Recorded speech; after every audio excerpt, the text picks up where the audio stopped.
Hi everyone, welcome to the bare minimum education. तो आज हम डिस्कस करेंगे 7 फरवरी 2023 की द हिंदू और द इंडियन एक्सप्रेस का newspaper analysis. But before I start I just want to say one thing that in case you find these videos helpful, you can always let me know that by commenting below, liking the video and subscribing to my channel if you haven't done that. तो आज के video का पहला article Indian Express के explain section का एक article है the science of earthquakes. But before that, अगर आपने मेरी विजन IAS की इकोनॉमी की वीडियो नहीं देखी है दिसंबर मंथ की, so I would link that video in the I button. You can consider giving it a watch. Alright, तो देखिए ये एक बहुत ही इंपॉर्टेंट आर्टिकल है। आप जानते हैं आज दोनों ही न्यूज़पेपर्स के फ्रंट पेज पे, न्यूज़ में, न्यूज़ चैनल्स पे हम टर्की और सीरिया में जो अर्थक्वेक्स आए हैं उसके बारे में काफ़ी ज़्यादा सुन रहे हैं। इट्स ह्यूज, इंडियन एक्सप्रेस के फ्रंट पेज पे लिखा है कि 2200 के करीब कैजुअलिटीज देखी गई हैं इस अर्थक्वेक में, और द हिंदू के फ्रंट पेज पे लिखा है कि 2600 से ज़्यादा की कैजुअलिटी सामने आई हैं। और आप ये भी जानते हैं, ऑल्दो इसमें मेंशन नहीं है कि पेरू में क्या हो रहा है। Peru is also witnessing a landslide because of heavy rainfall. So this is my sincere suggestion to you. आपको प्रीलिम्स और मेंस के पर्सपेक्टिव से, दोनों के ही पर्सपेक्टिव से, ये सारे इंटरनेशनल इवेंट्स जो डिजास्टर्स हो रहे हैं वो पढ़ने हैं, समझने हैं। प्रीलिम्स के पर्सपेक्टिव से अगर मैं आपको बताऊं तो आप इसी साल का 2022 का क्वेश्चन पेपर उठा के देखिए। इंटरनेशनल इस तरह के इवेंट से रिलेटेड भी क्वेश्चन आते हैं। जैसे एक अफ्रीका की जो ड्राइड अप लेक है उस पर क्वेश्चन आया है, पहले भी आ चुका है। और specially earthquake usually you tend to ignore for prelims because you think it is a disaster and you will be preparing it for your GS3 and you don't really have to go about आपको you don't really have to go through it for prelims। लेकिन क्योंकि ये इतना बड़ा event है, earthquake से related कुछ बहुत बेसिक स्टैटिक इंफॉर्मेशन भी आपको पता होनी चाहिए। आपकी NCERTs में कुछ इंफॉर्मेशन जो इस आर्टिकल में से आपको अर्थक्वेक से रिलेटेड मिलेंगी वो नहीं गिवन है, तो आई थिंक वो आपके लिए बहुत इंपॉर्टेंट है। कुछ बेसिक इंफॉर्मेशन जो हम बहुत बार इग्नोर कर देते हैं। साथ ही में अगर हम मेंस के पर्सपेक्टिव से बात करें, आप 2021 का क्वेश्चन पेपर उठा के देखिए। I do not remember exactly, पर उसमें भी अर्थक्वेक और वोल्केनिक इरप्शंस, इन दोनों में से आई थिंक कोई एक इवेंट्स जो इंटरनेशनली बहुत ज़्यादा देखे जा रहे हैं पिछले 10 सालों में, इस तरह का कोई क्वेश्चन आया है। तो आपको इंडिया का तो ऑफ कोर्स जो भी आप स्टैटिक मटेरियल पढ़ते हैं और जो भी इंफॉर्मेशन वो तो पता ही होनी चाहिए, पर ऑफ कोर्स जो डायनामिक इस तरह के इंटरनेशनल इवेंट्स हो रहे हैं, क्यों हो रहे हैं, कौन सी टेक्टोनिक प्लेट्स की वजह से हो रहे हैं, उसकी ज्योग्राफी, उसका साइंस, उसके कीवर्ड्स पता होने चाहिए। I think it is very very important. Alright, और देखिए साथ ही में bit of extra information for you. आप जानते हैं टर्की एक एंग्लोसाइज्ड टर्म है। टर्की जो प्रोनाउंसिएशन है ये एंग्लोसाइज्ड प्रोनाउंसिएशन है जो बेसिकली ब्रिटिशर्स ने टर्की को दी। पर टर्की के जो प्रेसिडेंट है रेसेप तैयब एर्डोगन, उनका ये कहना है कि देखिए, do not call us by Turkey because there is a Turkish pronunciation to it which is Turkiye. तो अगर आप जो भी अभी इस तरह के इवेंट्स हो रहे हैं तो वो यही निकाल रहा, जो उनकी ऑफिशियल वेबसाइट्स पे देखेंगे अगर आप जाके, तो जितने भी रिलीफ मेजर्स या जो भी हो रहा है तो वो ऐसे ही लिख रहे हैं that Turkey has experienced this much casualties, इस तरह से। So this is also something that you must know. इस तरह की चीज़ें इंटरव्यू में कभी कभी पूछ लेते हैं just to check your basic knowledge. एक और चीज़, ऑल्दो ये एक बहुत ही पेनफुल चीज़ हुई है और ये बहुत ही दुख की बात है, पर क्योंकि अब आप एक एग्जाम के लिए भी प्रिपेयर कर रहे हैं, तो जिन सिटीज़ में सीरिया के नॉर्दर्न सिटीज़ में जहाँ पे हमने देखा है ट्रेमर्स को, या फिर जो टर्की की साउथ ईस्टर्न सिटीज़ हैं जहाँ पे ये सब कुछ हम देख रहे हैं, इस तरह का डिज़ास्टर, वो आपको याद करनी पड़ेंगी प्रीलिम्स के पर्सपेक्टिव से। Alright, although a little sad कि हमें ये चीज़ें याद करनी पड़ती हैं, लेकिन वहाँ पे उसका बैकग्राउंड एक डिज़ास्टर है। बट क्या करें, यही है। ऑलराइट, तो यहाँ क्या लिखा है, Turkey has been getting hammered by a series of powerful earthquakes since the early hours of Monday. तो देखिए क्या हुआ है, मंडे के शुरुआती घंटों से लेके अभी तक काफी सारे series of powerful earthquakes Turkey ने एक्सपीरियंस किया है। जो पहला बेसिकली अर्थक्वेक आया था उसका मैग्नीट्यूड 7.8 था। उसके बाद 41 के करीब और अर्थक्वेक्स आए हैं और किसी का मैग्नीट्यूड 4 है, उसके आसपास मतलब लोअर मैग्नीट्यूड के और अर्थक्वेक्स आए हैं, लेकिन जो पहला 7.8 मैग्नीट्यूड का अर्थक्वेक है ऑलमोस्ट उतना ही मैग्नीट्यूड का एक अर्थक्वेक एक फॉलो ऑन अर्थक्वेक्स में से भी है, यानी कि 7.5 मैग्नीट्यूड का एक और लेटर ऑन अर्थक्वेक भी आया है। ऑलराइट, तो within a span of 12 hours, at least 41 more earthquakes of magnitude 4 or more have been recorded in the same area, और same area में southeastern Turkey, which is close to the borders with Syria. तो ये basically information हमें कहाँ से मिली है? United States geological survey website. Alright, both Turkey and Syria have been, आप जानते हैं इन ट्रेमर्स की वजह से टर्की और Syria, northern Syria of course, बहुत ज़्यादा अफेक्ट हुए हैं। और यहाँ पे तो देखिए मंडे इवनिंग तक जो डेथ टोल आया है, इन्होंने वो मेंशन किया है, 1700 लोगों की जान गई है, इन्होंने ये मेंशन किया है, जिसमें 1000 से भी ज़्यादा के करीब टर्की से कैजुअलिटीज आई हैं। So Turkey has apparently of course suffered more as is expected. और जैसे आप जानते हैं जो इस तरह के बड़े मैग्नीट्यूड वाले अर्थक्वेक्स होते हैं उनमें आफ्टर शॉक्स जो हैं वो कहीं दिनों तक और इनफैक्ट कहीं केसेस में कहीं हफ्तों तक आते रहते हैं। तो ये एक चीज़ है जो आपको पता होनी चाहिए। Turkey and Syria lie in seismically active region. All right, the region where the earthquake has struck lies along a well-known seismic fault line called Anatolia tectonic block that runs through northern, central and eastern Turkey. देखिए हमें already पता है एक छोटा सा block है, actually not proper tectonic plate, पर एक छोटा सा ब्लॉक है अनातोलिया टेक्टोनिक ब्लॉक, जो हमें ऑलरेडी पता है काफी सीज्मिकली एक्टिव है, अर्थक्वेक्स आने के चांसेस बहुत रहते हैं वहां पे। वहीं उसी रीजन में विच runs through northern, central and eastern Turkey, वहीं पे हमने बेसिकली इस तरह के ट्रेमर्स एक्सपीरियंस किए हैं इस बार। It is a seismically active zone.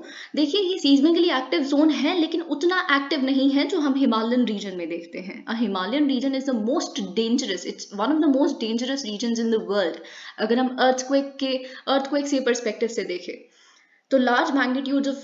Large earthquakes of magnitude 5 or higher have been very frequent in recent years. अगर हम पिछले कुछ सालों की बात करें तो यहाँ पे magnitude 5 या उससे ज़्यादा के earthquakes काफ़ी frequently आते हैं इस region में। और अगर हम USGS की इंफॉर्मेशन के मुताबिक देखें तो only 3 earthquakes of magnitude 6 or more have happened in the region since 1970. तो 1970 से लेके अभी तक केवल 3 ऐसे इंसिडेंसेस हुए हैं जिसमें मैग्नीट्यूड 6 या उससे ज़्यादा का अर्थक्वेक टर्की ने एक्सपीरियंस किया है। लास्ट इस तरह का मेजर अर्थक्वेक जो हमने देखा था वो जनवरी 2020 में देखा था। इस रीजन की जो सीज्मिसिटी है वो क्यों है, वेरी इंपॉर्टेंट फॉर यू। ये basically African plate, Eurasian plate और अरेबियन प्लेट की इंटरेक्शन की वजह से है। आप यहाँ पे मैप में देख सकते हैं, ये रही Eurasian plate, this is Arabian plate, जहाँ पे ये कर्सर है, this is Arabian plate and this is African plate. तो अफ्रीकन प्लेट, अरेबियन प्लेट और यूरेशियन प्लेट, इनफैक्ट यहाँ पे अगर आप पढ़ेंगे तो इंडियन प्लेट को भी मेंशन कर दिया है। तो बाय चांस अगर आपके प्रीलिम्स में इंडियन प्लेट भी मेंशन हो तो उसे आप गलत मार्क मत कीजिएगा। अगर आपसे क्वेश्चन एक इस तरह से आता है कि which of the following plates की इंटरेक्शन की वजह से टर्की और सीरिया का ये अर्थक्वेक देखा गया था, उसमें ऑप्शंस में Arabian plate, African plate, Indian plate, Eurasian plate और कोकोस प्लेट और नास्का प्लेट, ऐसे मतलब सब कुछ लिखा है। तो आपको पता होना चाहिए कि ये मेजर 4 प्लेट्स हैं जो रिस्पॉन्सिबल है, इनकी इंटरेक्शन की वजह से बेसिकली हमने ये अर्थक्वेक देखा है। Alright, where were I? Okay, the USGS said the Arabian plate is known to be pushing। अब देखिए यहाँ पे क्या है, जो अरेबियन प्लेट है it is pushing northwards. Arabian plate के ऊपर कौन है? यूरेशियन प्लेट है, ठीक है।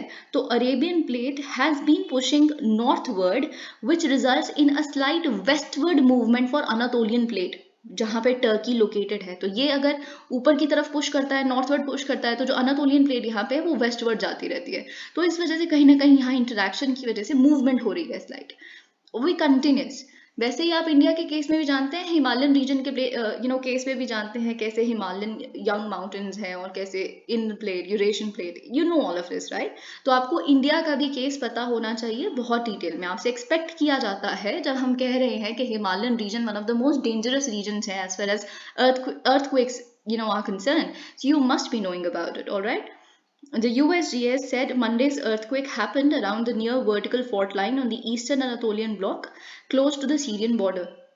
तो देखिए आप यहाँ पे देख सकते हैं, ये ईस्टर्न अनातोलियन फॉल्ट है या फिर ईस्टर्न अनातोलियन आप इसे कह सकते हैं ब्लॉक। तो इसके आसपास बेसिकली ये पूरा इंसिडेंट हुआ है। ओके, अब देखिए जो यहाँ पे लिखा है वो हम एंड में डिस्कस करेंगे, वरना आप अभी बहुत कंफ्यूज हो जाएंगे। एक और चीज़, आप एजेंसी यूजुअली आप क्या करते हैं, ब्लैक सी, कैस्पियन सी, इसके आसपास कौन सी कंट्रीज हैं ये प्रिपेयर करते हैं। इसके बड़े सारे निमोनिक्स भी आपको पता है, it's available out there on the internet, you learn them, you know all that. लेकिन आपको एजेंसी को इस बार प्रिपेयर करना है, सी ऑफ मरमरा, और थोड़ा सा एजेंसी के बारे में आपको पता होना चाहिए, डार्डनल स्ट्रेट और ये सब। ओके, तो अभी मैं बताऊंगी, डू नॉट वरी अपनी तरफ से, पर आपको याद करना है वो शैलो अर्थक्वेक्स। अब देखिए ये कुछ बहुत इंफॉर्मेशन बेसिक है जो आपके लिए, और जो हम एंटिसिपेट करते हैं कि आपके पेपर के लिए बहुत ज़्यादा इंपॉर्टेंट है, प्रीलिम्स के लिए specially. Monday's earthquakes emerged from relatively shallow depths which made them devastating. देखिए क्या होता है, कहाँ कितने deep inside the earth surface ये earthquake बेसिकली इमर्ज हो रहा है, ये बहुत मैटर करता है। जितनी शैलो डेप्थ उतना डेवस्टेटिंग, उतना डेंजरस अर्थक्वेक। क्यों? बहुत सिंपल, बहुत लॉजिकल। देखिए अगर जितना कम डेप्थ होगा अर्थ के नीचे, तो उतनी एनर्जी ज़्यादा बची हुई है उसके अंदर, वो जैसे ही सरफेस पे आएगा और ज़्यादा डिस्ट्रक्शन कॉज कर सकता है, बिकॉज एनर्जी बहुत ज़्यादा है, एनर्जी लूज आउट नहीं होगी। अगर बहुत डीप बहुत डेप्थ से आ रहा है नीचे से, तो ऊपर आते आते ही उसकी एनर्जी आधे से ज़्यादा लॉस्ट हो जाएगी, तो इतना डेवस्टेटिंग नहीं होता। और वही चीज़ यहाँ लिखी है, ये इतना ज़्यादा डेवस्टेटिंग इसलिए था मंडे का अर्थक्वेक, क्योंकि ये बहुत शैलो डेप्थ से आया है। जो फर्स्ट अर्थक्वेक की हम बात कर रहे थे 7.8 मैग्नीट्यूड वाला, it originated 17.9 kilometers below the earth surface, और जितने भी सब्सिक्वेंट अर्थक्वेक्स थे, ट्रेमर्स थे, जिसमें से 7.5 मैग्नीट्यूड वाला भी इंक्लूडेड है, वो और भी क्लोज आए हैं। It emerged even closer to the surface. Shallow earthquakes are generally more devastating because they carry वही चीज, एनर्जी ज्यादा कैरी करते हैं जब ये इमर्ज करते हैं सरफेस। जो डीपर अर्थक्वेक होते हैं, they lose much of their energy by the time they come to the surface. The deeper quakes spread far. और लेकिन एक और चीज है, जो डीपर अर्थक्वेक्स होते हैं, दे स्प्रेड मोर, ठीक है, वो ज्यादा स्प्रेड करते हैं। तो ये अगेन एक पॉइंट है जो आपको पता होना चाहिए। The seismic waves move conically upward to the surface even as they lose energy while travelling greater distances and hence cause less damage. Okay, तो डैमेज कौन कॉज करता है ज्यादा? Shallow earthquake. और कम कौन कॉज करता है? Deeper earthquake. लेकिन डीपर अर्थक्वेक है वो स्प्रेड ज्यादा करते हैं। द अर्थक्वेक इन नेपाल, अब देखिए ऑफकोर्स आप सीरिया का केस लिखिए, आप टर्की का केस लिखिए। अगर एक क्वेश्चन इंटरनेशनल अर्थक्वेक्स और इंडियन अर्थक्वेक्स के इस तरह से कोई सीरीज ऑफ इवेंट्स के बारे में आपसे पूछा जा रहा है, what has been the history of it, what are the latest instances and all of that, तो आप नेपाल के बारे में भी बिल्कुल मेंशन करेंगे, क्योंकि नेपाल और जापान के बारे में मेंशन करेंगे। ऑलराइट, तो यहाँ पे जो अर्थक्वेक हमने नेपाल में देखा 2 ही हफ्ते पहले, जिसके ट्रेमर्स नॉर्दर्न इंडिया में भी देखे गए थे, आपको याद होगा बिल्कुल ये। It originated about 25 kilometre below the earth surface. लेकिन इतना खास इसने कोई लार्ज स्केल डैमेज नहीं कॉज किया, but of course a woman, एक रिपोर्ट आई थी जिसके तहत ये बताया गया था कि एक वुमन की जान गई है, because a stone from the hill fell on her. But the Nepal earthquake also had, क्योंकि वही चीज लिखी है कि बहुत कम मैग्नीट्यूड था। अब देखिए यहाँ पे आपको लगेगा 17 पॉइंट उससे तो ज्यादा डीप है, तो डीप है तो कम डेवेस्टेटिंग हुआ, तो ठीक है, ये तो हमें समझ आ गया। तो मतलब जो डेप्थ वाली चीज है वो एक फैक्टर होता है कि कितना डिस्ट्रक्शन एक अर्थक्वेक कॉज करेगा, ये तो आपको समझ आ गया। लेकिन एक और फैक्टर होता है, मैग्नीट्यूड। मैग्नीट्यूड भी एक इंडिकेटर है कि कितना डिस्ट्रक्टिव एक अर्थक्वेक होने वाला है। राइट, तो ये बात आपको पता होनी चाहिए। तो नेपाल का जो अर्थक्वेक था वो उसका लो मैग्नीट्यूड था, 5.8। ओके, तो magnitude is a measure of how big. तो बेसिकली हमने 2 चीजें देख ली, 2 फैक्टर्स देख लिए। एक तो हमने देख लिया कि डेप्थ एक कंपोनेंट होता है, डिस्ट्रक्शन कितना कॉज करेगा एक अर्थक्वेक उसमें। दूसरा मैग्नीट्यूड।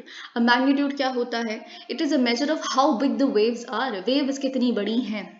ओके, और अगर हम, ये तो वेव्स की लेंथ की बेसिकली बात हो गई, या मैग्नीट्यूड उस तरह से अभी हम डिस्कस करेंगे। लेकिन अगर हम स्ट्रेंथ की बात करें, अगर हम स्ट्रेंथ ऑफ देखें, अगर strength of a particular earthquake, तो वो बेसिकली कितनी एनर्जी कैरी करता है वो बताता है. Magnitude is measured on a logarithmic scale, which means the seismic waves produced by a magnitude of 6 earthquake have 6 times high or have 10 times higher amplitude than the ones produced by a magnitude 5 earthquake. देखिए एक और चीज, ये statement क्योंकि आप जानते हैं cyclones वगैरह से रिलेटेड इस तरह के विद नंबर्स क्वेश्चंस आ चुके हैं आई थिंक 2021 या 2020 के प्रीलिम्स के पेपर में. तो अगर स्टेटमेंट ये लिखी है कि अगर मैग्नीट्यूड 6 का एक अर्थक्वेक है और मैग्नीट्यूड 5 का एक अर्थक्वेक है, तो जो 6 वाला अर्थक्वेक है उसका जो एम्पलीट्यूड है उसकी वेव्स का वो 10 गुना ज्यादा है. That's true. मैग्नीट्यूड ऐसे ही मेजर किया जाता है, ठीक है. 10 टाइम का बेसिकली डिफरेंस आ जाता है. और अगर हम एनर्जी डिफरेंशियल की बात करें, एनर्जी डिफरेंशियल और भी हाइयर है. तो मतलब एक मैग्नीट्यूड का अगर पर्टिकुलर उसमें डिफरेंस आ रहा है, यानी कि 6 मैग्नीट्यूड और 5 मैग्नीट्यूड में एक मैग्नीट्यूड का डिफरेंस है ना, तो इसमें बेसिकली जो एनर्जी डिफरेंशियल है वो और ज्यादा बढ़ जाता है, वो 32 टाइम्स हो जाता है. ओके, आई अगेन रिपीट, क्योंकि आपको याद रखना है, आपको समझना है कि अगर एक मैग्नीट्यूड का डिफरेंस है दो तरह के अर्थक्वेक्स में, तो जो एम्पलीट्यूड ऑफ वेव्स है बेसिकली वो 10 गुना ज्यादा बढ़ जाती हैं एक बढ़ने से, एक मैग्नीट्यूड बढ़ने से. और अगर हम एनर्जी डिफरेंशियल की बात करें, एनर्जी कितना कैरी करता है, वो 32 टाइम्स बढ़ जाती है एक मैग्नीट्यूड के डिफरेंस आने से. ये इन्फॉर्मेशन आपको पता होनी चाहिए. तो अगर हम यहाँ पे देखें 7.8 मैग्नीट्यूड का अर्थक्वेक आया है टर्की में मंडे को. ओके, तो लेकिन हमने नेपाल में क्या देखा था 5.8, तो कितना बेसिकली 2 मैग्नीट्यूड का डिफरेंस आ रहा है. ऑलराइट, तो 2 मैग्नीट्यूड के डिफरेंस आने की वजह से क्या हुआ कि जो एम्पलीट्यूड हो गया यहाँ पे 100 टाइम्स बिगर हो गया, 100 टाइम्स बिगर वेव्स. ठीक है, तो 100 टाइम्स कैसे हुआ, 10 into 10. ओके, ऐसे मल्टीप्लाई कर दिया. और अगर हम एनर्जी डिफरेंशियल की बात करें, पावर की बात करें, तो 32 into 32 विच इज 1024. तो इतना पावरफुल है. अगर बाई चांस इस तरह से कंपेयर करके आपको 1024 दो मैग्नीट्यूड के लिए बता दिया और 100 टाइम बता दिया कि बिगर वेव्स हैं, ये आपको समझ आना चाहिए. अगर आपको ये पता है तो ऑफकोर्स ये तो निकालना बहुत ईजी है. Okay, earthquakes are common but they remain unpredictable. देखिए एक चीज है, अर्थक्वेक होंगे ही होंगे, और अर्थक्वेक बुरे हैं अच्छे हैं, वो तो बुरा अच्छा तो कोई अर्थक्वेक होता ही नहीं है. वो तो हमारे रिस्पेक्ट से आप एक अर्थक्वेक तो देख रहे हैं क्योंकि loss of lives, loss of property, इसीलिए एक अर्थक्वेक के साथ एक नेगेटिव कॉनोटेशन अटैच हो गई है. लेकिन earthquake is the way how our mother earth releases its stress. It would happen, it should happen. Of course I am not saying in that way. आप उस चीज को अभी जो हुआ है उससे मत जोड़िए, ये काफी पेनफुल है. पर अर्थक्वेक्स तो हो, तो इन द सेंस मैं ये कहना चाहती हूँ कि disaster management, we should learn to live with earthquakes in a way that they do not disturb us. उस तरह की स्ट्रैटेजी हमें बनानी पड़ेगी. जब हम लैंडस्लाइड्स के बारे में डिस्कस कर रहे थे तो मैंने आपको बहुत सारे इस तरह के एग्जाम्पल्स बताए थे जो हॉलो ब्रिक्स यूज करी जा रही हैं. असम में आप देखेंगे, क्योंकि नॉर्थ ईस्ट में भारत के, तो सबसे ज्यादा भारत अगर किसी से सीख सकता है वो अपने नॉर्थ ईस्ट से ही सीख ले, क्योंकि नॉर्थ ईस्ट में काफी, सिक्किम में, असम में हॉलो ब्रिक्स यूज की जा रही हैं, ताकि अगर एक कोलैप्स हो भी, है ना, तो हॉलो ब्रिक्स से तो कोई डिस्ट्रक्शन नहीं होगा. बंदा जो है वो अंदर फंसा है, वो बाहर सही सलामत वापस आएगा. ये कहीं कहीं चीजें हैं. से इन जापान नोज कि वो एक बहुत ही भारी सीज्मिकली एक्टिव रीजन में बसे हुए हैं. तो उनके मतलब ऐसे बहुत सारी बिल्डिंग्स है जिन्हें हम बिल्डिंग्स ऑन व्हील्स कहते हैं. तो जिस डायरेक्शन में अर्थक्वेक आता है उस डायरेक्शन में चली जाती है बिल्डिंग. तो डिस्ट्रक्शन क्यों है, क्योंकि जिस डायरेक्शन में अर्थक्वेक आ रहा है हमारा स्थित है घर या फिर बिल्डिंग, और वो ऊपर आके उसको गिरा देता है. तो जब उसके डायरेक्शन में हम चले जाएंगे तो कैसे गिरेगा. ऐसी बहुत सारी चीजें. I can speak at ends on earthquakes. ये बताने का मेरा तरीका था. सो द सरकारें of any country, they should be on their toes. इस तरह की कोई ठोस स्ट्रैटेजी लाने के लिए ऐसे तरह का गलत इवेंट होने का वेट नहीं करना चाहिए. अब आप देखिए जोशीमठ में जो हो रहा है, आपको क्या लगता है कि सिर्फ जोशीमठ में होगा वो, जो ऑल्दो हम कहेंगे unplanned urbanization, unplanned unscientific urbanization, all of that, moraine के डेब्रीज पे बना दिया, सैंड पे बना दिया है, दिक्कतें हैं, पर अब तो हो गया है ना, हम उसको जस्टिफाई नहीं कर रहे, पर हमें तो ह्यूमन ट्रेजेडी बचानी है. तो जोशीमठ जैसी और बहुत सारी जगहें हैं उत्तरकाशी में, कर्णप्रयाग, ऐसी बहुत सारी और जगहें उत्तराखंड में. हिमाचल प्रदेश के सीएम ये कह रहे हैं सेंटर शुड भी focusing lot on the hill states like Himachal Pradesh, Uttarakhand, because कोई भी स्टेट हो सकती है तो सब एक ही बेल्ट में कहीं ना कहीं लाया करते हैं। अब जम्मू कश्मीर में देखिए, जोशीमठ में तो हमें पता है कोई नई बात नहीं थी, ये इतने बड़े बड़े क्रैक्स जो हम देख रहे थे, बस वो क्रैक्स इतने डीप हो गए और बिल्कुल दरारें ऐसे के बीच में कोई धंस जाएगा, वो डराने लग पड़ी। ठीक है, तो लेकिन जो जम्मू कश्मीर में हो रहा है, जम्मू कश्मीर में तो इस तरह की दरारें कभी भी नहीं थी, लेकिन हो रही हैं अब, जो हमने आई थिंक डोडा डिस्ट्रिक्ट में देखा है रिसेंटली। तो why to wait for something bad to happen to us? I think इस तरह के इंडिया के जितने भी हिल स्टेट्स हैं, हिल रीजन्स हैं, उनके लिए एक micro zonation plan, it is very important. I think all focus, पूरा फोकस अभी इन जगहों पे ज़रूर लग जाना चाहिए, इससे पहले कि किसी के साथ भी कुछ बुरा हो। But I don't know, I wish somebody from the government should listen to what I just said. Of course, they would have working. क्या पता कुछ चल रहा हो, हमें नहीं पता। क्या पता अचानक से अभी थोड़े 1-2 महीने में हमें कोई बहुत अच्छी इस तरह की स्ट्रैटेजी और काम होता दिखे, but let's see. Earthquakes are common but they remain unpredictable. क्योंकि देखिए, अर्थक्वेक के साथ एक दिक्कत है, आएंगे तो आएंगे ही वो, लेकिन हमें पता नहीं है कब आएंगे। सुनामी वगैरह फिर भी हमें थोड़े समय पहले पता लग सकती है, बाकी चीज़ें हम बचा सकते हैं, लेकिन अर्थक्वेक का ये बहुत दिक्कत है। It is the most common natural hazard, okay, which of course can not B predicted. You can not predict an earthquake कब होंगे। टर्की को अगर पता होता कि होने वाला है तो क्या ही बात होती, लेकिन किसी को नहीं पता चल सकता। As such no early warning systems, तो इसीलिए कोई अर्ली वार्निंग सिस्टम डेवलप ही नहीं हो सकता। सुनामी के लिए भारत ने अंडमान और निकोबार के पास बहुत सारे इस तरह के अर्ली वार्निंग सिस्टम्स डिप्लॉय किए हुए हैं, which are working, which is of course very helpful, but in case of earthquake it's difficult, it's almost impossible. Theoretically it is possible to offer lead time. तो देखिए, lead time कुछ basically seconds का हमें मिल सकता है, कि मतलब जब ओरिजिन हुआ एक अर्थक्वेक का below the earth surface, with in the earth surface, और जितने समय में वो बेसिकली अर्थ सरफेस पे रीच करेगा, तो वो एक लीड टाइम हमें पता चल सकता है। पर वो लीड टाइम भी बेसिकली कितना ही, कुछ सेकंड का ही तो है, तो यहाँ थोड़ी सी दिक्कत है। और ऑफ कोर्स वो भी जब ओरिजिन हो गया अर्थ सरफेस के बीच में, तो वो तो पोस्ट इवेंट हो गया ना, उसमें आप क्या कर सकते हैं, प्रिडिक्ट तो नहीं कर सकते कि अच्छा यहाँ पे ओरिजिनेट होने वाला है अर्थ के नीचे, वो नहीं पता चल सकता। वो भी जो इन्फॉर्मेशन आपको पता चलेगी भी लीड टाइम की, वो उसके होने के बाद पता चलेगी। Seismic waves travel significantly slower than the speed of light। अब देखिए, ये चीज़ है क्यों हमें पता चल सकता है, ये आपको पता होना चाहिए। ये प्रेलिम्स के पर्सपेक्टिव से आपकी एक स्टेटमेंट, सीज्मिक वेव्स जो हैं, ये जो अर्थक्वेक कॉजिंग वेव्स होती हैं, दे ट्रैवल सिग्निफिकेंटली स्लोअर, तो लाइट की स्पीड से काफ़ी धीमी गति पे ट्रैवल करती हैं सीज्मिक वेव्स, इसीलिए तो पता लग सकता है हमें। ठीक है, बिटवीन 5 and 13 किलोमीटर्स पर सेकेंड। ठीक है, तो अगर ये लिखा हुआ है सीज्मिक वेव्स जो ट्रैवल करती हैं 5 to 13 किलोमीटर पर सेकेंड पे करती हैं, तो सही है। बाई चांस, क्योंकि अर्थक्वेक की हम बात कर ही रहे हैं, तो आपको ये पता है कि जो जोशीमठ चमोली रीजन है बेसिकली, वो सीज्मिक जोन 5 में लाई करता है, बाई चांस इस तरह की स्टेटमेंट आ जाए तो। Okay, so if the earthquake is detected as soon as it is triggered, information about it can be related. Okay, ये हमने देख लिया है। Such systems are already, तो इस तरह के लीड टाइम बताने वाले सिस्टम्स हैं बहुत सारी लोकेशंस में, लेकिन वही ना प्रिडिक्ट नहीं कर सकते, पोस्ट इवेंट है। Attempts to find reliable predictions to earthquakes have not been fruitful so far। Predictions वाले बड़े तरीके अभी तक तो नहीं हो पाया है, भगवान करे हो जाए। Scientist have been able to map the areas that are earthquake prone and are likely to generate earthquakes in future. तो हमने मैपिंग कर ली है, हमें पता है कि पास्ट में यहाँ पे बहुत ज़्यादा अर्थक्वेक्स हुए हैं, तो हमें पता है अच्छा यहाँ पे ज़्यादा अर्थक्वेक होते हैं। तो इंडिया का मैप भी तो आपको पता ही है, जहाँ पे सबसे ज़्यादा अर्थक्वेक्स होते हैं, नॉर्थ ईस्ट है, हिल स्टेट्स हैं, कुछ कुछ है ना। तो आप ये सब कुछ जानते हैं कि मैपिंग होना, वो भी आप बेसिकली हाइंडसाइट में बना रहे हैं मैप को भी। फॉर एग्जाम्पल, साइंटिस्ट से द हिमालयन रीजन, तो वही सारी चीज़ें यहाँ पे लिखी है। Between 1 and 3 earthquakes of magnitude 8 or above are recorded every year on average, while 10 to 15 earthquakes of magnitude 7 and 8। Okay, ये हिमालयन रीजन की बात की गई थी।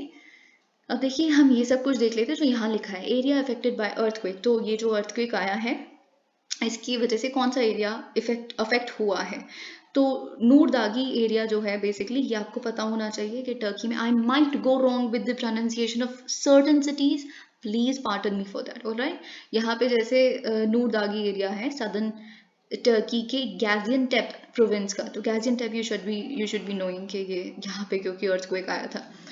ऑलराइट, तो ये चीज़ लिखी है, 7.8 मैग्नीट्यूड का जो अर्थक्वेक आया है वो यहाँ पे आया है। The elongated patch bound by the, देखिए 4 a.m. के आसपास. So somebody, everybody would be sleeping and, freezing winter and, all that. It's very painful to even think about it.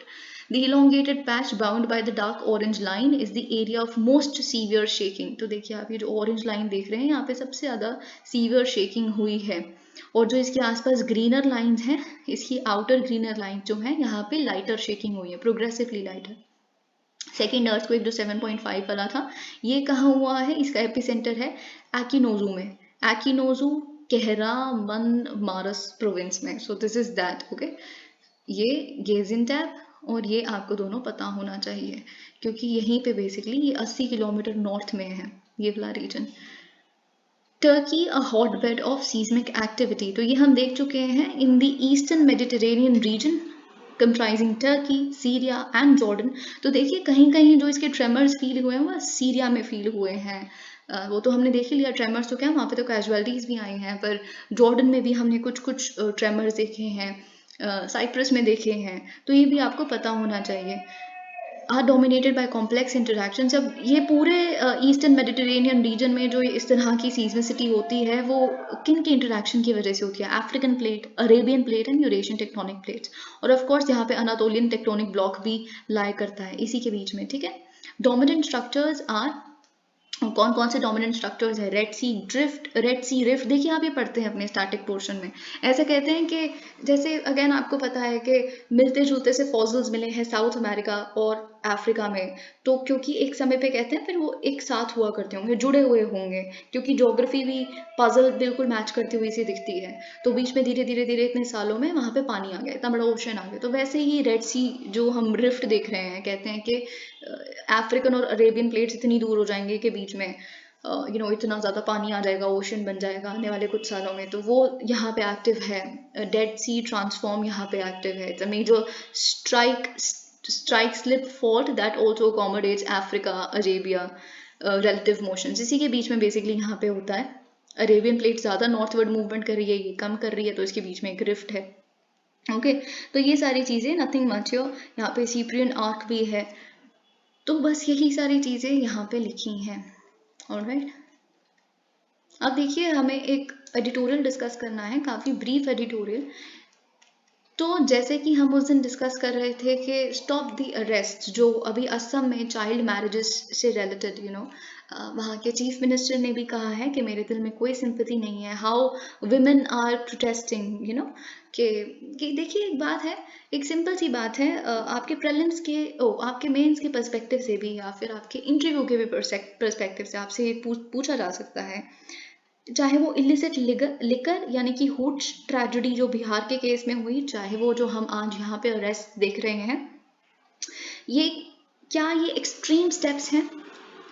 तो अगर हम इस एडिटोरियल और जो एडिटोरियल हमने इलिसिट लिकर पे देखा था उसके हिसाब से आंसर देखें, तो जी हाँ, ये एक्सट्रीम स्टेप्स हैं. इलिसिट लिकर अगर कोई जो हूच बना रहा है, अगर उनके पास, देखिए सबसे पहली बात तो जो बैन कर देना लिकर को, वो एक सही ऑप्शन नहीं है. बहुत सारे एडिटोरियल्स ऐसा बताते हैं. क्यों नहीं है? कि देखिए बैन कर देने से कोई भी चीज़, जो बॉयकॉट कल्चर होता है या बैन कल्चर होता है, आप कुछ नहीं करते, उसको अंडरग्राउंड कर देते हो. या फिर इस तरह की इलिसिट चीज़ें इसलिए बनती हैं क्योंकि आपने जो असल चीज़ है उसको बैन कर दिया. ठीक है, पहली बात तो ये होती है. दूसरी बात कि जिन लोगों को आप बिहार में हमने देखा, या फिर हम ये जो असम में देख रहे हैं, अब देखिए यहाँ पे जिन लोगों को आप अरेस्ट कर रहे हो, क्या पता वो सिर्फ एकमात्र वही इंसान ब्रेड अर्नर हो उस घर में. ऑलराइट, कर तो आप उस विमेन के लिए रहे हैं ना. बिहार के केस में आप उस औरत को बचाना चाहते हैं जो डोमेस्टिक वायलेंस और तरह तरह के अब्यूज झेलती है अपने पति के, अपने हस्बैंड के लिकर कंजम्पशन की वजह से, या फिर यहाँ पे चाइल्ड मैरिज जैसे बोला जा रहा है.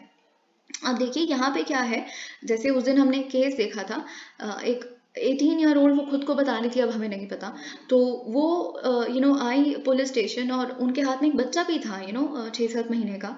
तो अब आप खुद सोचिए कि वही बिहार के केस में था, तो वो छुड़वाने के लिए, ऑलरेडी जो एक गरीब इंसान है, पैसा कमाना उनको आता नहीं है, पैसा वही इंसान कमाता था, अब वो जेल में चला गया और उसको छुड़ाने के लिए जो बची कुची एक थोड़ी बहुत ज़मीन है वो भी आप गिरवी रखते हैं, अपने गहने दो चार जो हैं उसको गिरवी रख के उसको छुड़ाते हैं। तो आपने जो गरीब लोग हैं उनको और गरीब कर दिया, क्योंकि ये जो हो रहा है, जो हम क्रैकडाउन देख रहे हैं वो हो तो गरीब लोगों पे ही रहा है ना। तो ये बहुत सारे एडिटोरियल भी कहीं ना कहीं यही कहने की कोशिश करता है। तो इस बारे में सोचना बहुत ज़रूरी है। और एक और चीज़ देखिए, जैसे हमें पता है कि असम का केस थोड़ा सा बुरा है भी, they are not doing good as far as child marriage is concern. वहाँ पे नेशनल एवरेज से ज़्यादा इनफैक्ट मोर्टालिटी रेट है, मेटर्नल मोर्टालिटी रेट है, चाइल्ड मैरिजेस वहाँ ज़्यादा है। तो बिल्कुल एक कंसर्न है, लेकिन सिर्फ यही डेटा तो नहीं है, डेटा तो ये भी है कि असम की विमेन पढ़ती लिखती नहीं है, मतलब उनको एवेन्यूज नहीं अवेलेबल है एंड ऑल ऑफ दैट। या डेटा तो ये भी कहता है कि असम में हेल्थ फैसिलिटीज़ नहीं है विमेन के लिए, एंड बहुत सारी इस तरह की चीज़ें वहाँ पे। बहुत 10 साल की अगर एक बच्ची होती है मैक्सिमम उतना पढ़ पाती है, बहुत सारे लोग तो उतना भी नहीं पढ़े। तो डेटा तो ये भी है ना, उसके लिए स्टेप्स क्यों नहीं लिए जा रहे। अरेस्ट वाली चीज़ बहुत जल्दी हो रही है। तो ये एडिटोरियल बेसिकली वो चीज़ बताना चाहता है, क्योंकि पता है क्या होता है, इसमें हम कुछ पॉलिटिक्स नहीं डिस्कस कर रहे। इतना रैम्पेंट अरेस्ट, वो भी रेट्रोस्पेक्टिवली, हो सकता है ये एक फियर अपील पैदा कर दे। ये भी एक पॉजिटिव पॉइंट है जो आप बोल सकते हैं या लिख सकते हैं, क्योंकि फियर अपील अगर ये पैदा कर देगी या फिर तो फिर आने वाला कोई इंसान ऐसा नहीं करेगा। So fair enough, okay, there we can not say anything. और हम इसमें कोई पॉलिटिक्स नहीं इंक्लूड कर रहे, ये बिल्कुल एक हम रैशनल पर्सपेक्टिव से डिस्कस कर रहे हैं, और जो इस एडिटोरियल में लिखा है। और हाँ, यही सेम इसी जगह पे एक एडिटोरियल इलिसिट लिकर पे आया था जो हमने डिस्कस किया था। I am connecting both of them, okay.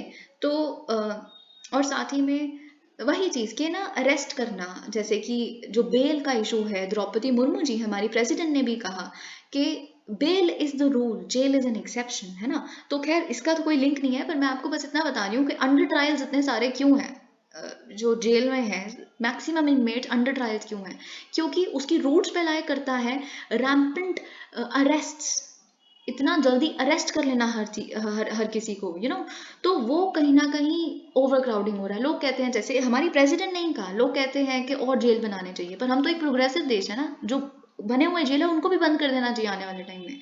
इस तरह से हमें प्रोग्रेस करना है। तो वही चीज़ हो सकता है ये फियर अपील होके काम करे, बिल्कुल करे, पर ये करना आसान है। और एडुकेशन को बढ़ाना, हेल्थ फैसिलिटीज़ को बढ़ाना, अवेयरनेस जनरेट करना, और बहुत सारे जो सरकारी स्तर पर काम ज़रूरी है वो शायद मुश्किल है। और मुश्किल काम करना तो नहीं चूज़ करते ना बहुत बार ऑफिशियल्स, और आसान काम करना दिखता भी है, विजिबल भी है, फियर अपील भी बन जाती है। तो ये बस एक आई थिंक नोट है जो ये पूरा एडिटोरियल बताना चाहता है। हम फिर भी इसकी एक कर्सरी रीडिंग देंगे। In the past 4 days the Assam police has arrested that, of course 2000 से ज़्यादा लोगों को अरेस्ट कर लिया गया है अगेंस्ट चाइल्ड मैरिज।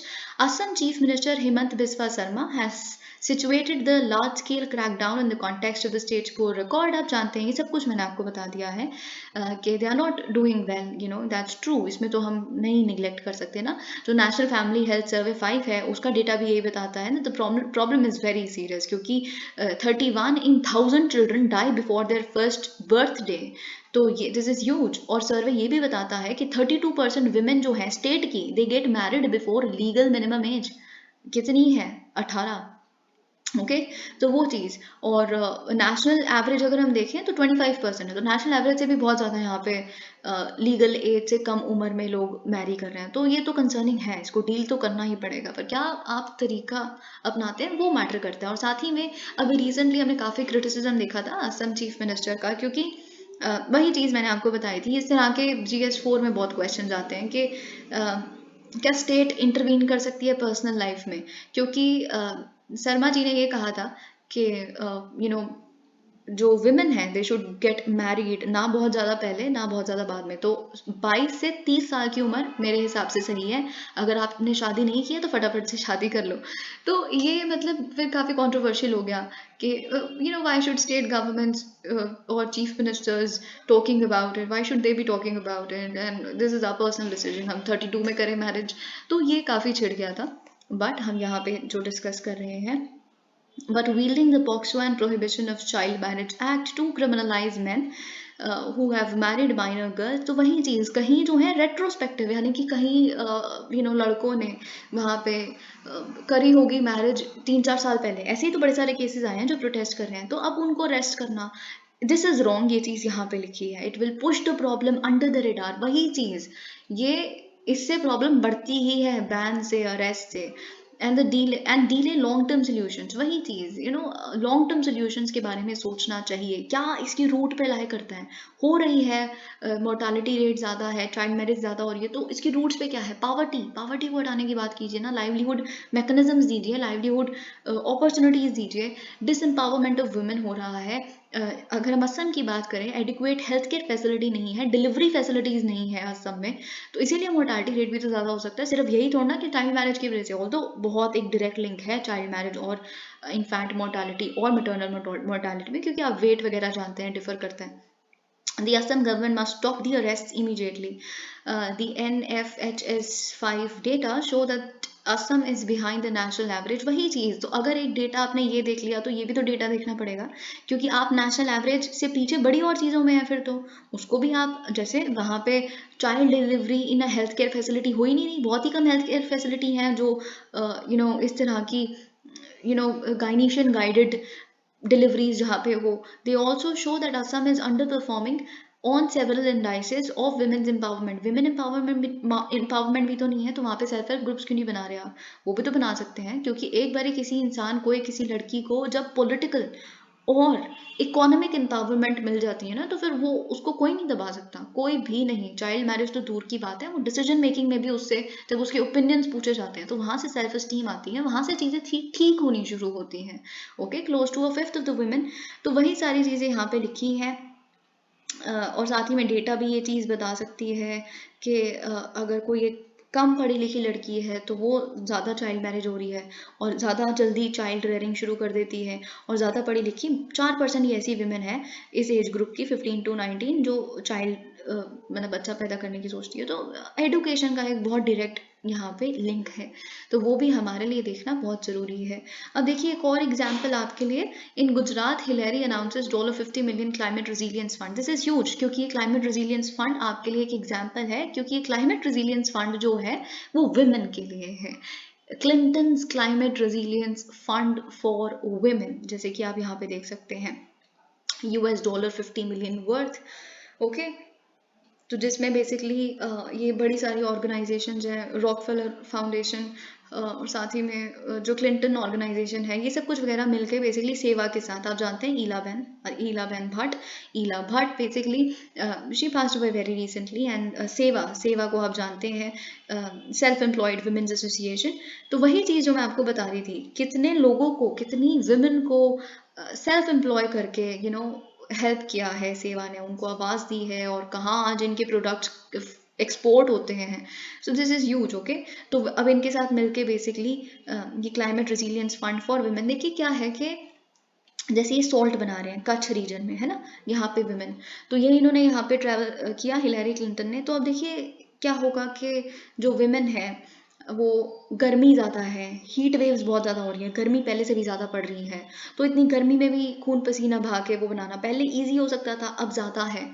तो इंश्योरेंस कवर देना बेसिकली, कि अगर आप बाई चांस कभी कभी हीट वेव में जाके काम नहीं भी कर पाए तो आप पैसा नहीं कमा पाएंगे, तो एक इंश्योरेंस है आपके लिए, अगर आप काम नहीं कर पा रहे तो बहुत सारी और दिक्कतों की वजह से, तो आपको एक बेसिकली मंथली यहाँ से पे आता रहेगा, इंश्योरेंस वगैरह। तो ये एक तरीका है वुमेन के लिए क्लाइमेट रेजिलियंस फंड ला के हेल्प करने का उनको।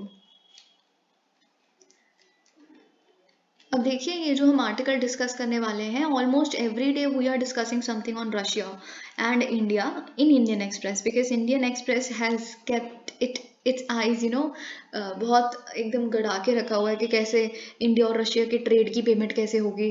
कल हमने जैसे देखा कि इंडिया और रशिया के जो ट्रेड में डिफेंस और तेल ही नहीं है, क्रूड ऑयल ही नहीं है, बल्कि हम कोरिएंडर सीड्स भी काफ़ी इंपोर्ट कर रहे हैं रशिया से। ठीक है, तो साथ ही में अब हम देख लेते हैं कि 3 ऑप्शंस भारतीय सरकार कंसिडर कर रही हैं, ऑफिशियल्स कंसिडर कर रहे हैं कि देखिए हम रूबेल्स में तो पेमेंट कर नहीं सकते, स्विफ्ट से बाहर निकाल दिया गया है, डॉलर में पेमेंट कर नहीं सकते रशिया को।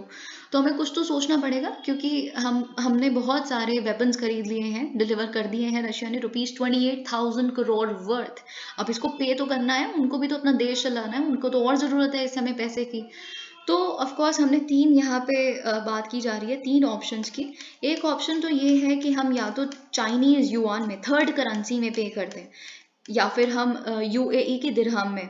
तो ऑफ कोर्स हम थोड़ा कंफर्टेबल नहीं है युआन के साथ, तो हम यूएई दिरहम चूज करेंगे अगर ऐसा होता है। ये पहला ऑप्शन अगर माना जाता है। तो दूसरा ऑप्शन हम क्या सोच रहे हैं, हम सोच रहे हैं कि हम सॉवरेन बॉन्ड्स, ओके, हम रुबैल पेमेंट्स करेंगे एक hybrid form of sovereign bonds के थ्रू। आप बॉन्ड्स जानते हैं, the debt instrument which is issued by the government. Sovereign bond हुआ तो it is issued by the government. तो इसमें क्या होगा कि हम इसमें कमिट करेगी, सरकार कमिट करेगी, ये जो 28,000 करोड़ रुपए हैं, ये हम आपको इस समय में मैच्योर हो जाएगा ये बॉन्ड, आपको इंटरेस्ट समेत, फेस वैल्यू और इंटरेस्ट साथ में मिलके आपको हम दे देंगे, ठीक है, एक आने वाले समय में, जब आपके ऊपर से सब कुछ हट जाएगा, सैंक्शंस वगैरह।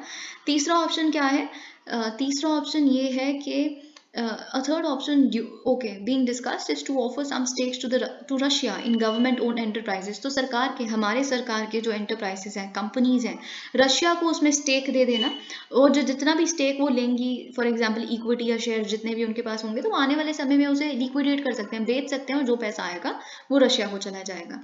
तो ये बेसिकली हमने तीन ऑप्शन सोचे हैं रशिया के साथ काम करने की, उनको पैसे दोबारा पे करने की। Alright, Rajasthan's open prisons helping transform the lives of inmates. I think this is a very good example for your GS4 paper. I think देखिए क्या होता है ना, कि जो आप पब्लिक एडमिनिस्ट्रेशन वाला पोर्शन है, एक साइकोलॉजी का पोर्शन होता है, पब्लिक एडमिनिस्ट्रेशन एक सोशल एथिक्स का एक पोर्शन होता है, जब आपका एथिक्स के अगर हम पोर्शंस को उसमें डिवाइड करें तो यूजुअली क्या होता है कि civil servants, rules, corporate ethics, ये काफ़ी इंटिमिडेटिंग होते हैं, क्योंकि इसके कोई एग्जाम्पल नहीं मिलते, है ना। तो उस तरह के एग्जाम्पल, क्योंकि पनिशमेंट क्या है ना, पनिशमेंट के या फिर एक इंसान को किसी चीज़ के सज़ा देने के बहुत तरीके हो सकते हैं, पर भारत में क्या है, ये जब आप सेकेंड आरसी पढ़ेंगे ना, उसमें लिखा है अनफॉर्चुनेटली सबसे ज़्यादा आज तक, क्योंकि हमारे कहीं ना कहीं ब्रिटिश लेगेसी है ना यहाँ पे, और भारत को कहीं ना कहीं इसीलिए क्रिटिसिज्म भी बहुत मिलती है, क्योंकि आधे लोग तो टॉर्चर जो जेल में होता है उनके साथ उसी में मर जाते हैं। तो इस टॉर्चर को रोकने की बहुत बार, क्योंकि कहीं ना कहीं अभी भी उदाहरण है, आप टीवियों में नहीं देखते या मूवीज में नहीं देखते कि थप्पड़ मार मार के, बहुत मार मार के सच निकलवाना, तो बंदा सच में उसने कुछ किया नहीं हो, तो इतने थप्पड़ खाने के बाद तो कोई कह देगा जी हाँ मैंने चोरी की है। तो क्या जोक्स अपार्ट, पर हमारे यहाँ पे वही ब्रिटिश लेगेसी है ना कहीं, और हमने फिर लॉज भी वही हैं, लॉज चेंज नहीं किए, तो फिर जैसे वो हमें ट्रीट करते थे हम आगे ट्रीट कर रहे हैं अपने ही लोगों को। तो वो चेंज होने की ज़रूरत तो है ही, क्योंकि पनिशमेंट का हम जो रेट्रीब्यूटिव एस्पेक्ट है, मारने वाला और ये सब वगैरह ज़्यादा हम चूज करते हैं, वो जो कि गलत है, क्योंकि अगर हम एक ट्रस्ट बेस्ड अप्रोच पे काम करेंगे ना इनमेट्स के साथ, जो कैदी हैं उनके साथ, तो एक बहुत बड़ा हम रिहैबिलिटेशन देख सकते हैं, जो राजस्थान के ओपन प्रिजन्स में हमें देखने के लिए मिल रहा है। यहाँ क्या हुआ है, इन ओपन प्रिजन्स को अभी रिसेंटली सुप्रीम कोर्ट के 3 जजेस ने विजिट भी किया है, and they are amazed, they are so happy, और उन्होंने बोला पूरी कंट्री में इस तरह के प्रिजन्स होने चाहिए। ओके, तो हम देख लेते हैं। अब जानते हैं जस्टिस किशन कौल जी को, वो भी गए थे यहाँ पे, तो हम काफ़ी बार उनके बारे में बात करते हैं, because he is coming up with a lot of suggestions regarding reforms। all right, the open prison model adopted in Rajasthan with convicts, यहाँ पे क्या है, जो convicts हैं, दोषी साबित हुए हैं ये लोग, ठीक है, तो वो बेसिकली कम्युनिटी लैंड पे जाके रह सकते हैं, लेकिन of course I will tell you, यहाँ पे क्या है ना कि आप 4 दीवारों में रखते हैं प्रिजन्स में, strict surveillance. In open prisons में कोई इस तरह की सर्वेलेंस नहीं होती, 4 दीवारें नहीं होती, खुला यहाँ पे कम्युनिटी लैंड है, और this is of course a way to reform an inmate. तो वो चीज़ यहाँ पे, और इस तरह के मॉडल ने सक्सीड भी किया है इन transforming the lives of inmates, क्योंकि अभी तक, आज तक 1950 में राजस्थान में ये मॉडल अपनाया गया था, और यहाँ लिखा है कि आज तक एक भी केस ऐसा नहीं आया, it has stood the test of time, क्योंकि कोई रिपोर्ट ऐसी नहीं है जिसमें ये जो प्रिजनर्स हैं उन्होंने भागने की कोशिश की हो, या फिर सेम ऑफेंस दोबारा कमिट करने की कोशिश की हो, ऐसा कोई इंसेंस नहीं आया है। और यहाँ पे बहुत ही मिनिमम सिक्योरिटी फैसिलिटीज़ होती हैं, यानी कि जितना स्टाफ आपको असल जेल में लगता है, क्लोज्ड जेल में, उसके कंपैरिजन में 92.4% उससे कम, आप लगा लीजिए गिनती का 8% उसका स्टाफ यहाँ पे चाहिए आपको।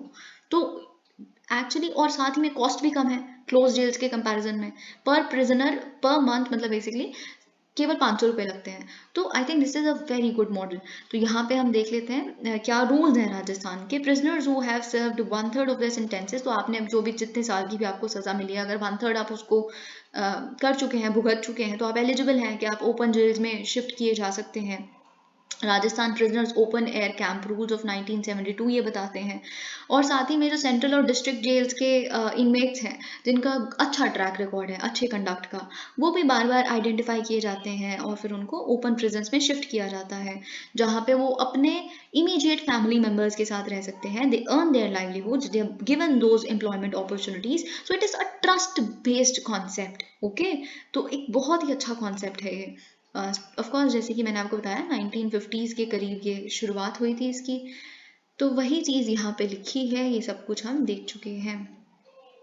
ओके, तो क्या होता है अगर मैं आपको थोड़ा सा और ब्रीफली आपकी क्यूरोसिटी, क्योंकि इतना तो लिखने का आपको टाइम नहीं मिलेगा, आप बस ओपन प्रिजन्स लिख के of Rajasthan model, trust based model, है ना, ये सब कुछ लिख के छोड़ सकते हैं। Prisoners are free to go out of camp, अब कैंप के बाहर भी जा सकते हैं, इस कम्युनिटी लैंड के बाहर भी, और आप फ्रीली घूम सकते हैं in the near by town day time में। पर ऑफ कोर्स उससे पहले आपको फर्स्ट रोल कॉल में अपना भर्ती, मतलब जो भी आप अटेंडेंस होती है वो मार्क करवानी पड़ेगी। फिर अनदर जो रोल कॉल होती है वो इवनिंग में होती है, तो उससे उस टाइम तक आपको you have to be back on the campus, तो ये अलाउड है। आप गेस्ट भी आपके आके मिल सकते हैं, आपको पैरोल पे भी भेजा जा सकता है अगर कोई शादी है, कुछ भी इस तरह की चीज़ आपको अटेंड करनी है। Puncturing ties, very important article and international affairs article. तो अब आप जानते हैं कि जो बाइडन ने, यूएस एडमिनिस्ट्रेशन ने चाइनीज सर्वेलेंस बलून जो था उसको शूट डाउन कर दिया है। तो ये एक स्टार्क रिमाइंडर है कि कितना डीप डिस्ट्रस्ट है इन दोनों कंट्रीज में, इन दोनों के रिश्तों में, वर्ल्ड्स टू बिगेस्ट पावर्स। और देखिए क्या हुआ, हमने एक हफ्ते पहले डिटेक्ट कर लिया था इस बलून को, यानी कि यूएस ने, कहाँ पे, मोंटाना के ऊपर होवर कर रहा था ये। Okay, so it sparked a diplomatic crisis and their relations of course एक बहुत ही लो पॉइंट पे हैं वो। इसीलिए जो US secretary of state Antony Blinken जो जाने ही वाले थे चाइना में, उनकी highly anticipated visit to China जो फरवरी 6 से शुरुआत होने वाली थी जिसकी, वो कैंसिल कर दी गई। और बेसिकली ये विजिट बहुत इंपॉर्टेंट थी क्योंकि 2018 से लेके अभी तक कोई टॉप यूएस डिप्लोमेट वहाँ जाके विजिट नहीं किया है चाइना में। ठीक है, तो और महीनों भर का एफर्ट था इसमें कि जैसे कि हमने G20 बाली समिट में भी जैसे कि हमने देखा कि बाइडेन और शी मिले और उन्होंने एक दूसरे की जॉइंट स्टेटमेंट ये निकाली कि हम कंपटीशन चाहते हैं, कॉन्फ्लिक्ट नहीं चाहते। ठीक है, तो उसके बाद फाइनली उन्होंने कहा कि हम we will meet and we will have bilateral meetings and all of that. But अब आप देख लीजिए कि कहाँ बेसिकली जाके एंड हुआ है ये, the fragility of that effort has been. तो वही चीज़, ये जो एफर्ट इतने महीने के किए गए वो दिख रहा है कि कितने फ्रिजाइल थे वो एफर्ट्स। ओके, क्योंकि सिर्फ एक छोटी सी कंट्रोवर्सी है, छोटी भी हो सकती है बड़ी भी हो सकती है, चाइना पे भरोसा करना थोड़ा सा मुश्किल है। तो वही चीज़ इस कंट्रोवर्सी की वजह से हम देख रहे हैं what has happened, which is punctured the process of restoring stability in relations that have been marred by growing discord. Beijing has maintained that अब बीजिंग तो यही कह रहा है, बीजिंग ने कहा, अरे हमने तो एक्सप्रेस भी कर दिया था रिग्रेट, क्यों हमारे पीछे पड़ गए हैं, सिविलियन है भाई बलून, हम उसको बारिश वगैरह चीज़ों जैसी, क्लाइमेट और वेदर जैसी चीज़ों को बस डिटेक्ट करने के लिए कर रहे थे, कोई हमारा इरादा नहीं था सर्वेलेंस करने का।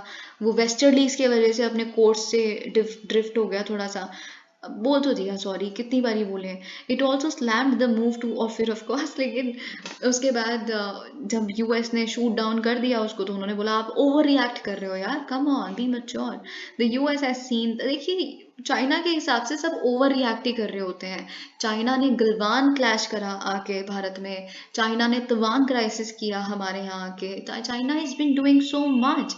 लेकिन हम अगर एक युद्ध अभ्यास भी कंडक्ट कर लें या फिर हम बोल दें कि हम आपकी एप्स बैन कर रहे हैं इतनी सारी, तो वो ओवर रिएक्शन हो जाता है, क्योंकि कुछ भी हो रहा है बॉर्डर पे वो होते रहना देना चाहिए, बाकी रिश्ते खराब नहीं होना चाहिए। ये चाइना का सबसे एक्सपेक्टेशन रहती है, चाइना आपके साथ कुछ भी करे, आप बाकी चीजें देखो ना, वहां तो सुधार हो सकता है। तो ये चाइना का, this is typical of China.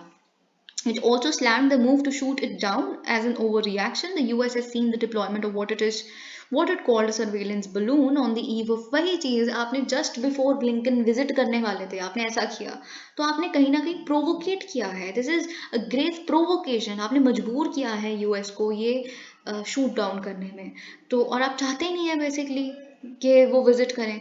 One it pointed out that Beijing too would, और साथ ही में उन्होंने ये भी बोला यूएस ने, जो एक काफ़ी फेयर पॉइंट लग रहा है, कि आप खुद बताइए अगर यूएस का एक बलून ड्रिफ्ट होके वहाँ पहुँच गया होता और हम कहते हैं कि सिविलियन बलून है, और यही आप चाइना का एक ऑफिशियल यहाँ आने वाला होता, तो आप उसको शूट डाउन नहीं करते क्या? आप टॉलरेट करते? तो ये इसका जवाब तो खैर चाइना ने भी नहीं दिया. US officials have acknowledged that this was by no means the first such. अब ऑफ कोर्स यूएस के ऑफिशियल्स का कहना है कि ऐसा नहीं है कि पहली बार कोई सर्वेलेंस बलून आया है अमेरिकन स्काइज में. पहले ट्रंप एडमिनिस्ट्रेशन के टाइम पे भी इस तरह के सिमिलर इंसिडेंट हमने देखे हैं. अब ये बहुत इंपॉर्टेंट चीज़ है क्योंकि इस तरह के बलून्स हमने जापान में भी देखे हैं 2020 में, और इंडिया ने अपने अंडमान आइलैंड्स में भी देखे हैं 2021 में. और हर बार हमने बेसिकली ये जो गवर्नमेंट है इंडिया की और जापान की, हमने शूट डाउन नहीं किया इन बलून्स को. हमें लगा कि क्या ही बलून, क्या बलून की क्या ज़रूरत है एक सर्वेलेंस बलून की चाइना को. चाइना अब इस आर्टिफिशियल इंटेलिजेंस के समय में, इंटेलिजेंस के समय में, जब सर्वेलेंस करना तो बहुत आसान है किसी और कंट्री पे, तो बलून तो एक आर्केक मेथड है, एज ओल्ड मेथड है, तो ज़रूरी नहीं है कि ये किसी काम का होगा चाइना का. तो हमने ये अज्यूम करके जापान ने और भारत की सरकार ने उसको शूट डाउन नहीं किया. ठीक है.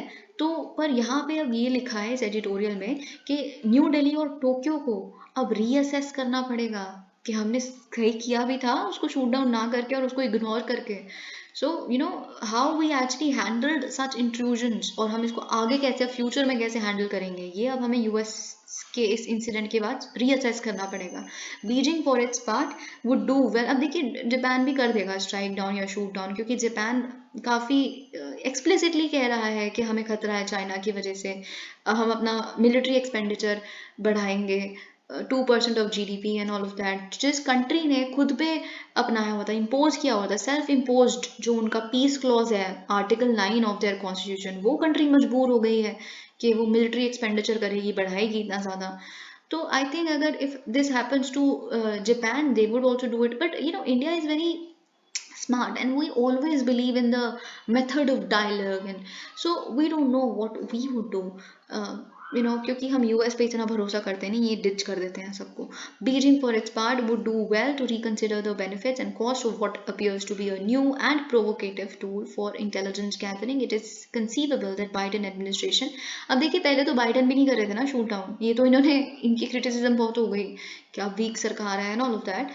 तो और साथ ही में पहले बाइडेन ने कहा कि अरे मतलब ठीक है, हमने अपना प्रोटेस्ट तो कर ही दिया है, एग्जिबिट चाइना के एम्बेसडर्स को, हम शूट डाउन नहीं कर सकते, डेब्रीज वगैरह आएंगी उसमें भी तो खर्चा होगा उसको साफ करने का, लेकिन फिर इतना क्रिटिसिज्म तो उनको करना पड़ा ये. The Biden administration faced intense criticism at home for not shooting down the balloon earlier. It's response including cancelling the Blinken visit reflects how China has become a hot button issue in US politics.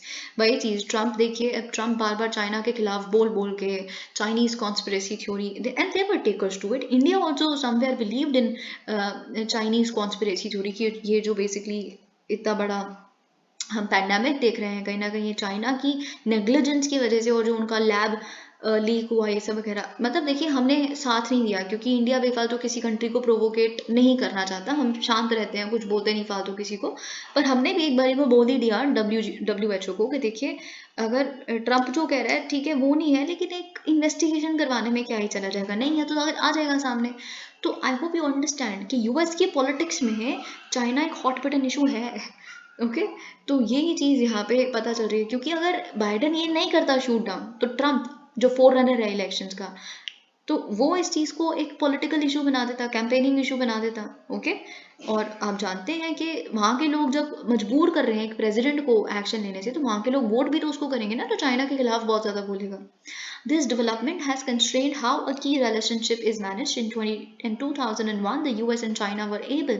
देखिए 2001 में भी उन्होंने अपनी tension को dial down किया था after a collision between US spy plane. तो एक कोलिजन हो गया था US के स्पाई प्लेन और चाइनीज फाइटर जेट के बीच में, हाइनन आइलैंड इन चाइना में. फिर बड़ी मुश्किल से उन्हें अपने रिश्ते सुधारे.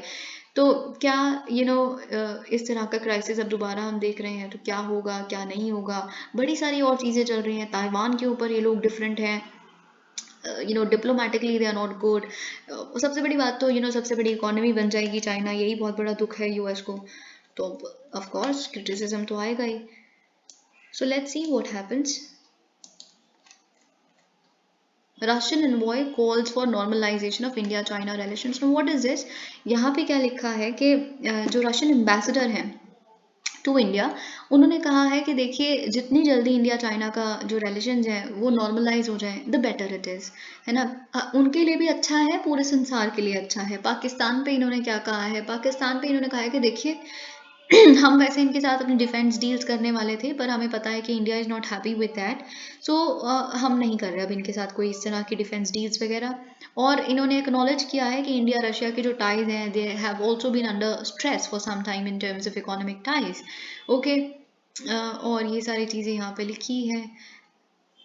Speaking at, okay this is not very important, क्योंकि अब 30 साल हो गए हैं इंडिया रशिया फ्रेंडशिप ट्रीटी को, उसकी सेमिनार पे बेसिकली ये सारी बातें बोली गई हैं। पाकिस्तान पे हमने देख लिया, we strangle our defence cooperation with Pakistan because it will impact our relations with India and we respect India a lot. अब देखिए ये बोल पता है क्यों पा रहे हैं ये सब कुछ? Although Russia is our friend, there is no doubt about it, पर ये इसलिए और कॉन्फिडेंटली अब बोल पा रहे हैं क्योंकि Pakistan is weak presently, they are undergoing an economic crisis, they are not well off at the moment. और साथ ही में इन्होंने ये भी बोला है कि एक वीक पाकिस्तान तो देखिए पूरे रीजन के लिए अच्छा नहीं है, साउथ एशिया के लिए ही सही नहीं है, क्योंकि साउथ एशिया का एक भी अगर कंट्री बहुत गरीब हो जाता है या कोई दिक्कत आ जाती है, तो साउथ एशिया का भी तो देखिए, अगर जैसे अफ्रीका का डेटा जाता है, अमेरिकाज का डेटा जाता है, यूरोप का डेटा जाता है, तो उसमें से एक भी कंट्री अगर बहुत पुअर परफॉर्म कर रही है तो पूरा रीजन खराब होता है, पूरी रीजन की इमेज खराब होती है। तो weak Pakistan is good for nobody, है ना। तो ये चीज़ यहाँ पे इन्होंने बोली है, चाहे वो इंडिया हो, अफगानिस्तान हो। Of course there can be a lot of elaborations to it, but not important. If you ignore hate crime, it will come on to you one day. Supreme Court very aptly said.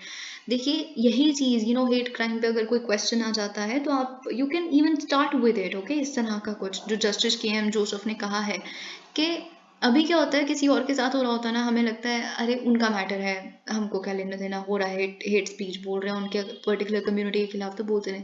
अगर आपके खिलाफ किसी ने कर दिया कल को, तो क्योंकि वो कम्युनिटी ही कर दे, अगर आप कम्युनिटी के कॉन्सेप्ट में बिलीव ही करते हैं, तो यू नेवर नो।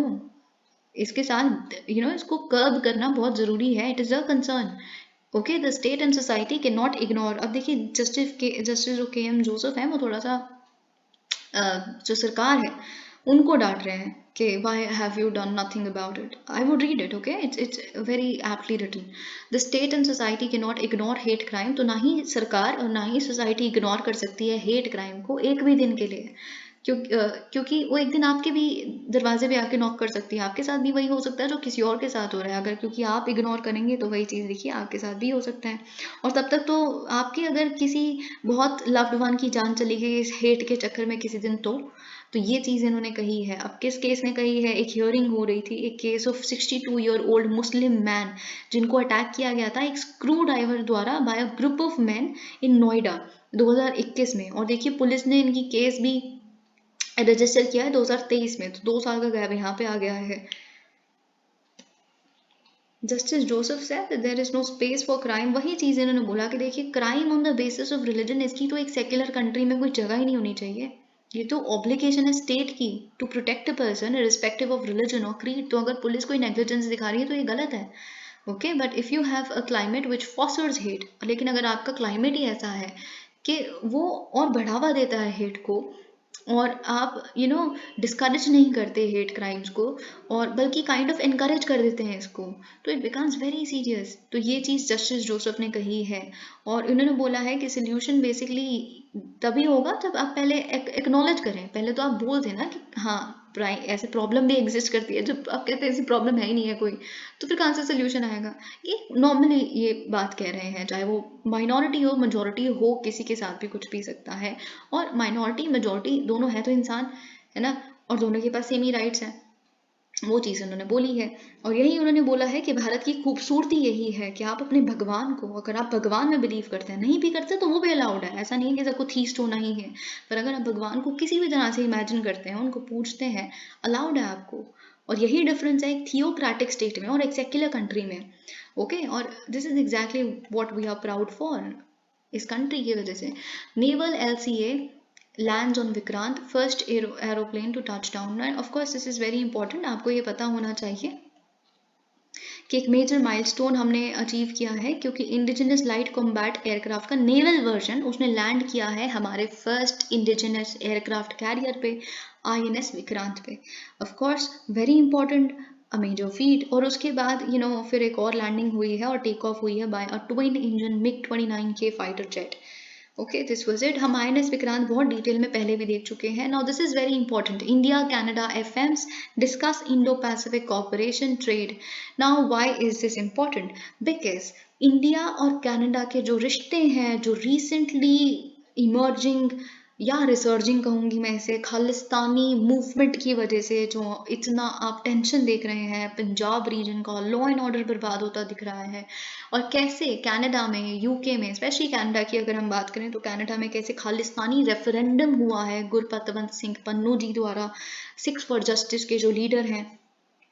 तो ये हमारे लिए काफ़ी कंसर्न है, काफ़ी बड़ा कंसर्न है। तो जब इंडिया ने अपना और जो वैंडलिज्म हो रहा है मंदिरों का कनाडा में, और वहाँ पे ग्राफिटी लिखा होती है कि खालिस्तान जिंदाबाद, इंडिया मुर्दाबाद, it is very very concerning for India.